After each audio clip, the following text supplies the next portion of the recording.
আসসালামু আলাইকুম, কেমন আছেন সবাই? আমরাও ভালো আছি আলহামদুলিল্লাহ। তো আজকে কোনো রেসিপি বা ডেইলি ব্লগ নিয়ে আসিনি।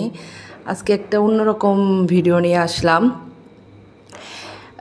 এই দেখুন, আমার ফ্রিজ ভর্তি হচ্ছে অর্ডারের সব খাবার আলহামদুলিল্লাহ।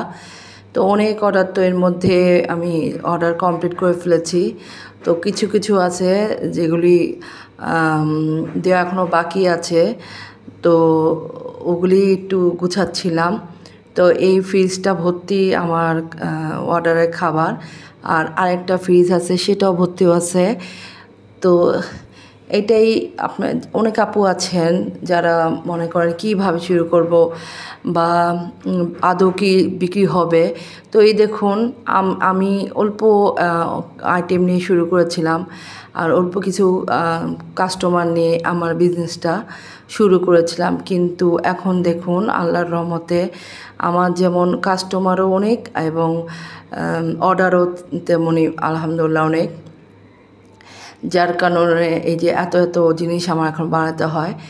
এই জিনিসগুলো যখন অনেক অর্ডার আসে তখন ওইগুলি বানাতে আমার খুব তাড়াতাড়ি বানাতে হয়, যে কারণে আমি একটু অসুস্থ হয়ে গেছি। এখন আলহামদুলিল্লাহ সব বানানো শেষ, এখন হলো এগুলি সব ডেলিভারি আস্তে আস্তে যাচ্ছে। তো 2টা বড় বড় ডেলিভারি দিয়ে দিয়েছি, এখন এগুলি যাবে।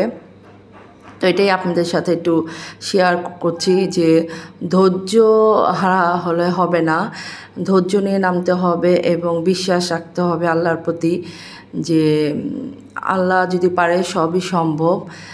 তো আপনারা যে ভাবেন কোথা থেকে অর্ডার আসবে, কে দিবে, যদি আপনার খাবারের মান ভালো হয় আর যদি আপনি সেইভাবে বিজনেসটাকে রান করতে পারেন, তাহলে ইনশাআল্লাহ টুমরো আপনার সেলের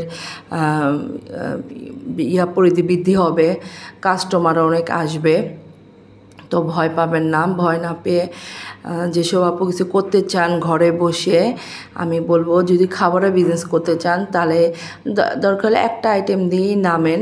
তারপরে একটা যখন হিট হবে আবার অর্ডার আসবে তখন আরেকটা আইটেম করবেন, এইভাবে একটা একটা করে আইটেম বাড়াবেন।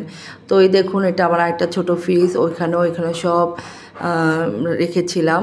তো দেখুন মাশাআল্লাহ, তো বুঝতেই পাচ্ছেন আমার এখন অর্ডারের পরিমাণ কী পরিমাণে আসে।